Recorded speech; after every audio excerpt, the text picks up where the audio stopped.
Boa tarde, meus amores. Como vocês estão? Hoje a nossa revisão será de história, certo?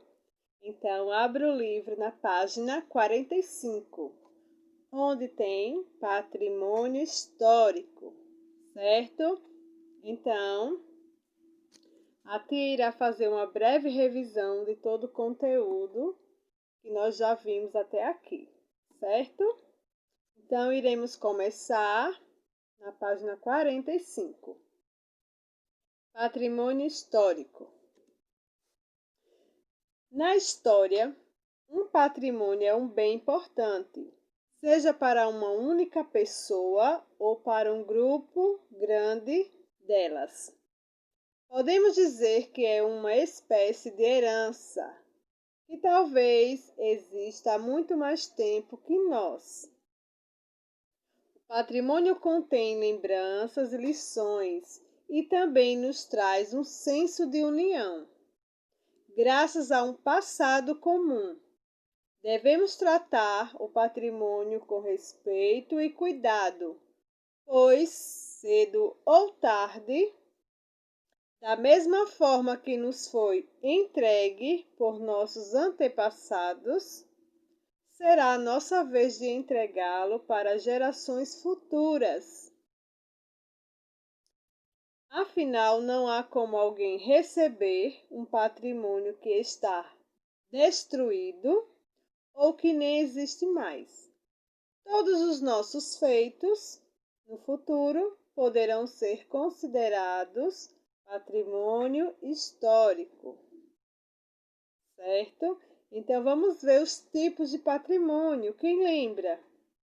Quais são os tipos de patrimônio?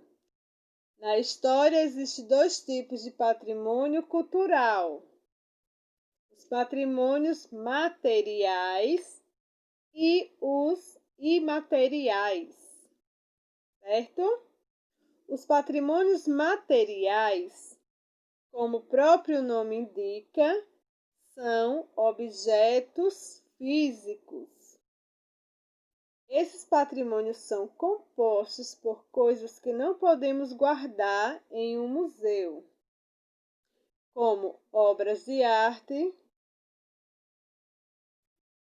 Esses patrimônios são compostos por coisas que podemos guardar em um museu, como obras de arte, utensílios domésticos de povos do passado, livros, documentos audiovisuais e etc.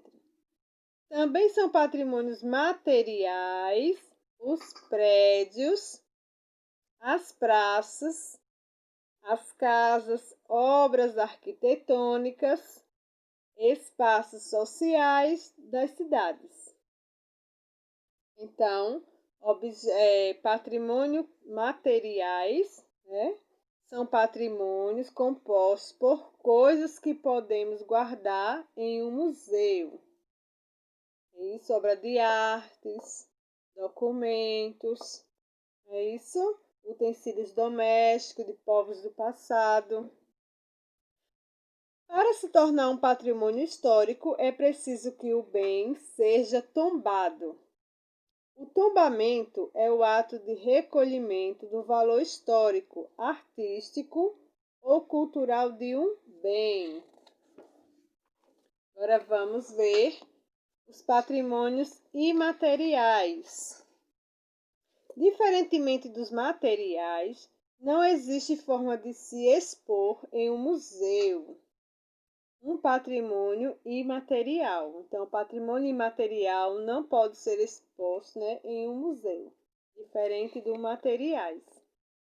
Os bens imateriais são culturais e dizem respeito a práticas e modos de vida que nos são apresentados na forma de conhecimento, formas de trabalhar, jeitos de se fazer as coisas, festas, interpretação artística, brincadeiras ou cultura popular.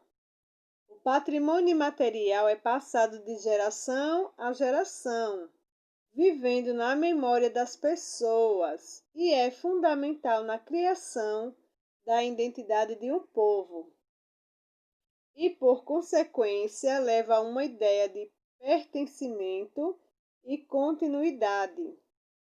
É esse patrimônio cultural que faz as pessoas se sentirem parte de um lugar, como uma comunidade rural, cidade ou mesmo um país. Como na imagem ao lado, a dança, que é a capoeira, né, que é uma dança.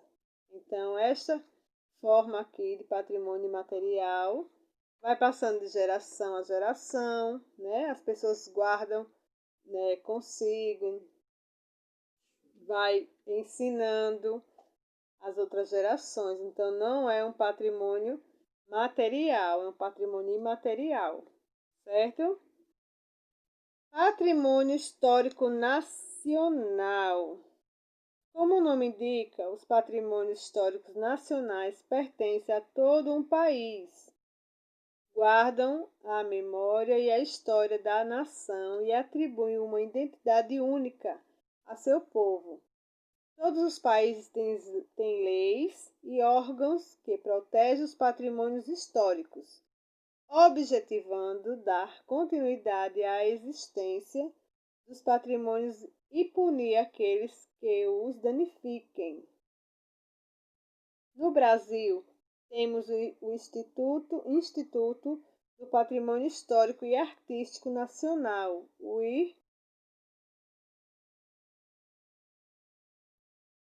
IFAM, né? Igreja, como as igrejas são patrimônio nacional, né? A Igreja de São Francisco de Assis, Belo Horizonte, Minas Gerais. É um patrimônio nacional, um patrimônio de um país, né? Agora vamos ver o patrimônio histórico universal. Esse patrimônio reúne bens que são considerados importantes para todo o mundo e não apenas para uma única nação.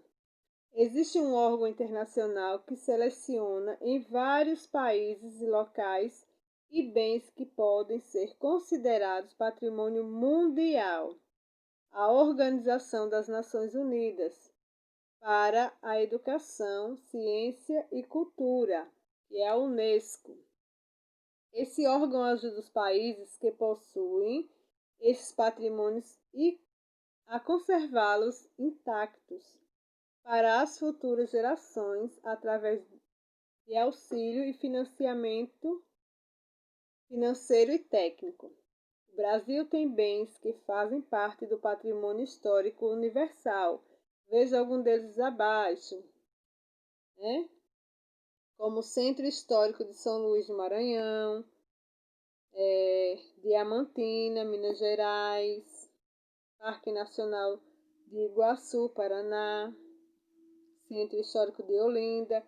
Então, no Brasil existe alguns centros históricos que fazem parte do patrimônio universal. É isso?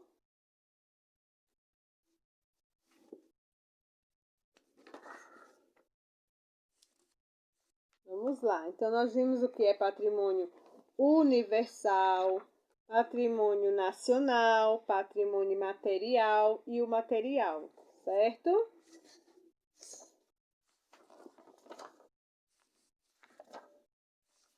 Agora vamos para a página 54, onde fala sobre a Constituição, né? Conquistas dos direitos. Aí nós vamos lá para a Constituição, na página 54. Vamos ver.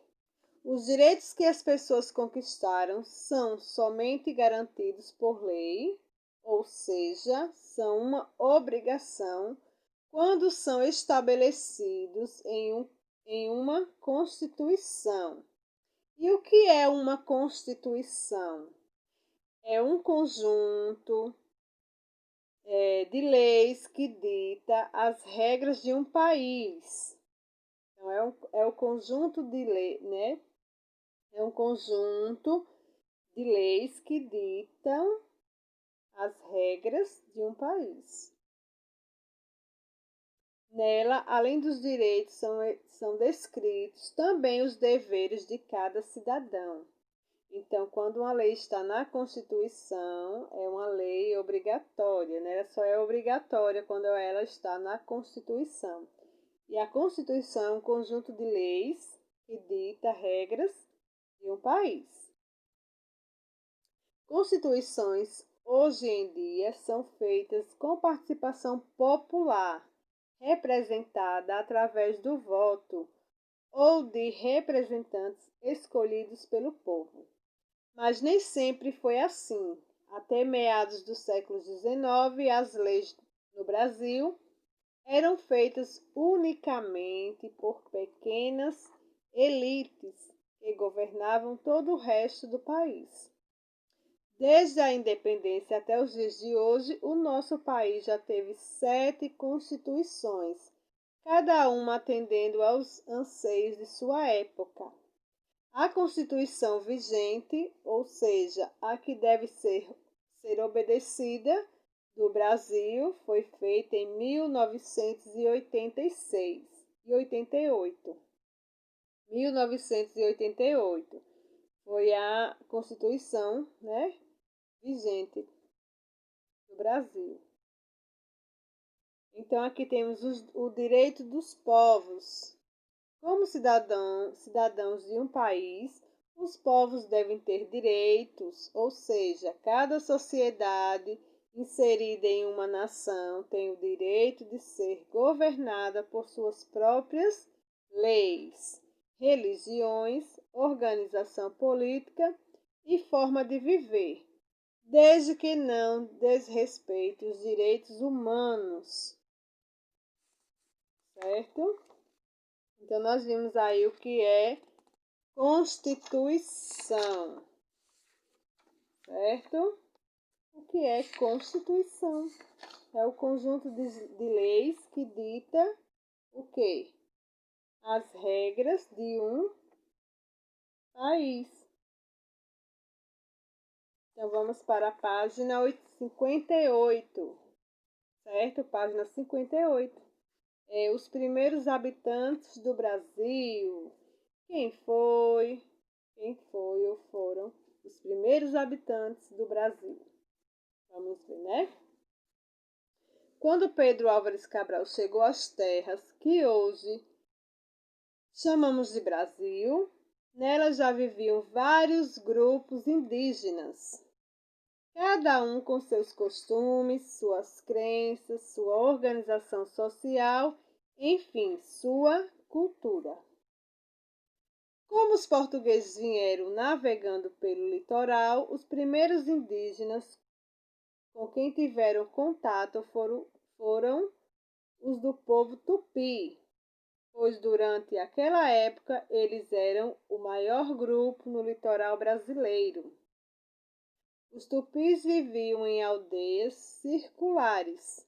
Suas casas eram construídas com palhas e troncos de árvores e eram chamadas de malocas. Para sobreviver, os tupis praticavam a pesca e a caça e plantavam mandioca. Então, para sobreviver, eles caçavam e pescavam. É isso? E também plantavam a mandioca, feijão, milho e abóbora, e também outras coisas. Os indígenas se espalhavam por todo o Brasil, tinham características diferentes das dos brancos e estavam sempre reunidos e organizados em suas comunidades.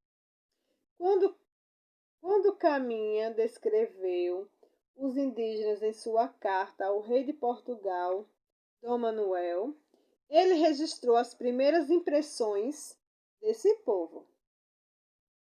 A fala dele, né? A feição deles é serem pardos, maneira de avermelhados. Andam nus, sem cobertura nenhuma.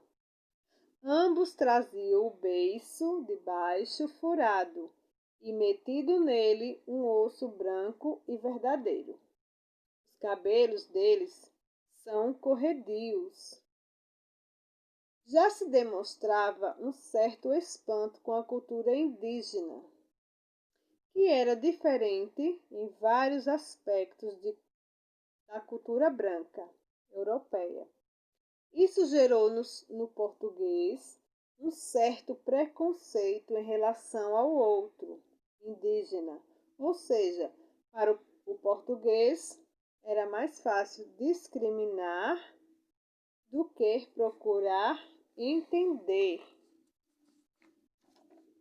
No Brasil existiam 4 grupos etnolinguísticos que possuem cultura e língua em comum, principais: Tupi, região do litoral; Macro-G ou Tapuia, região do Planalto Central; Aruaque, Amazônia; e Caraíba, Amazônia. Os tupiniquins foram os primeiros a fazer contato com os portugueses.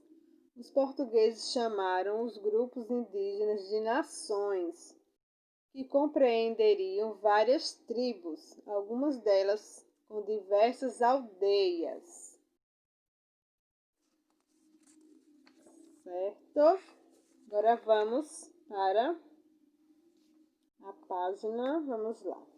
Então, quando os portugueses chegaram ao Brasil, hoje, onde chamamos de Brasil, já encontraram vários grupos indígenas, é isso?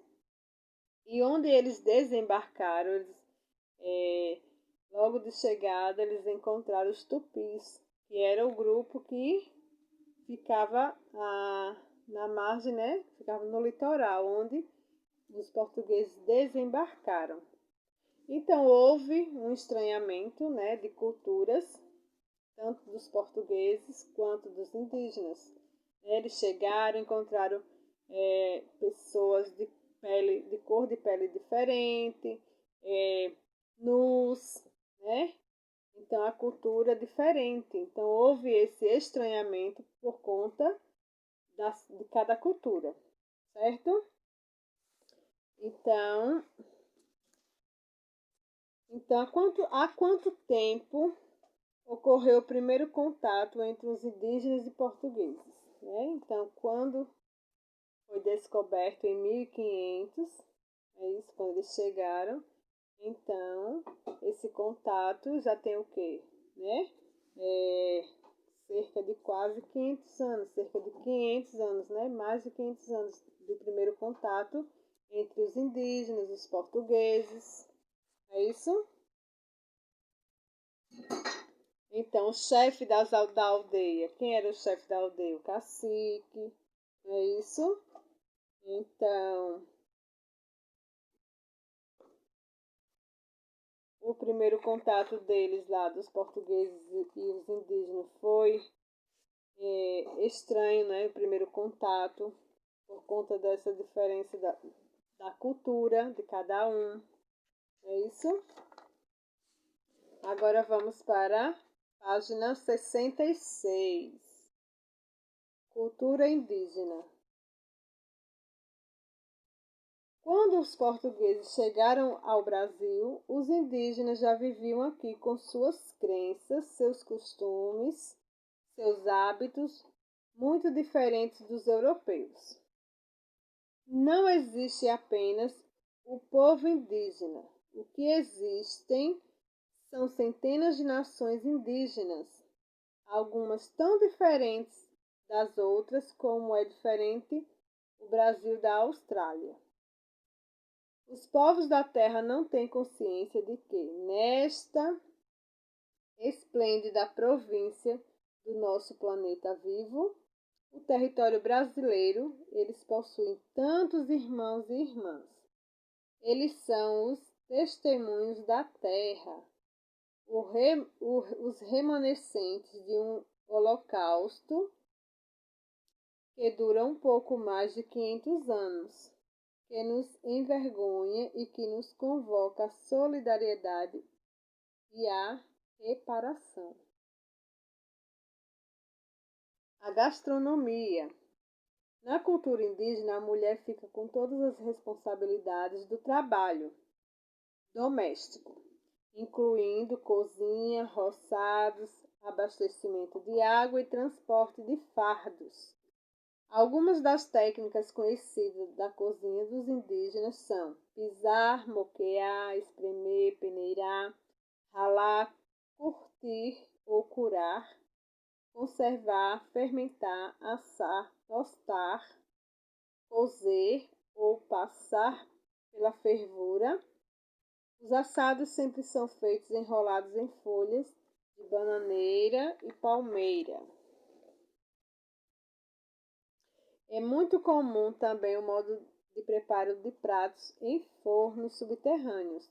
Tal técnica consiste em fazer um buraco no chão, forrar com folhas grandes de árvores, colocar a carne enrolada ou apenas cobri-la com folhas, colocar terra e, por fim, atear fogo em uma fogueira em cima.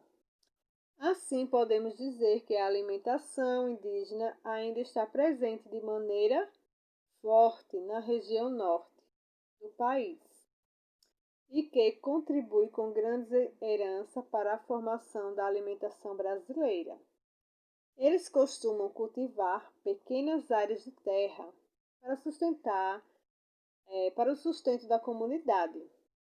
Plantam mandioca, feijão, milho e batata doce. A alimentação indígena é obtida da natureza e eles só retiram dela o que realmente precisam. Os utensílios utilizados para preparar a alimentação são feitos manualmente e são usadas cerâmicas, urupemas, pilão, cuias, cabaças, balaios, alguidar, pote com água e etc. Todos esses materiais são feitos com barro, madeira, casco de animal, casca de frutas e etc. A base da alimentação indígena é a mandioca. Então, a base da alimentação indígena é a mandioca, com a qual se obtém massa ou farinha e com que eram feitos diversos quitutes. Além disso, fazem parte da alimentação cará, piões, batata doce, cacau e amendoim. Os legumes verdes praticamente não eram consumidos, mas ingerem caruru, palmito e serralha. No cardápio é possível encontrar peixes, tartarugas e mariscos, certo? Então, a base da alimentação deles era a mandioca, não é isso? E os indígenas, eles obtinham sua alimentação através da caça, da pesca e da coleta, né? Coleta de castanhas, sementes. Então, eles pescavam, caçavam. Então, eles obtinham sua alimentação através da caça, da pesca e da coleta. Certo? Agora vamos para a página 75. Religião indígena. A diversidade de povos indígenas no Brasil é grande. Tais povos apresentam diferenças entre si, mas existem aspectos semelhantes às crenças de todos. A religião indígena se caracteriza pelo xamanismo, associando a presença constante de elementos da natureza e a relação entre o homem e o seu espírito ou animal. É por isso que os indígenas respeitam profundamente a natureza e os animais, pois acreditam que estes últimos são pessoas e que, quando um humano morre, torna-se um animal ou outro ser. O xamanismo também acredita que entes superiores que existem no universo, como deuses, espíritos, etc. Portanto, a figura do xamã muito conhecido no Brasil como pajé. É fundamental para a tribo e é tida como grande conhecedora tanto da natureza quanto das tribos.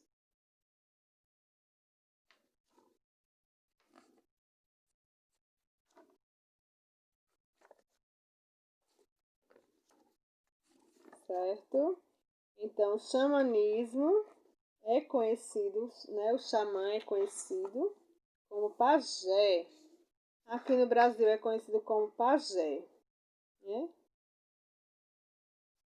Agora vamos para... Encerramos por aqui, né?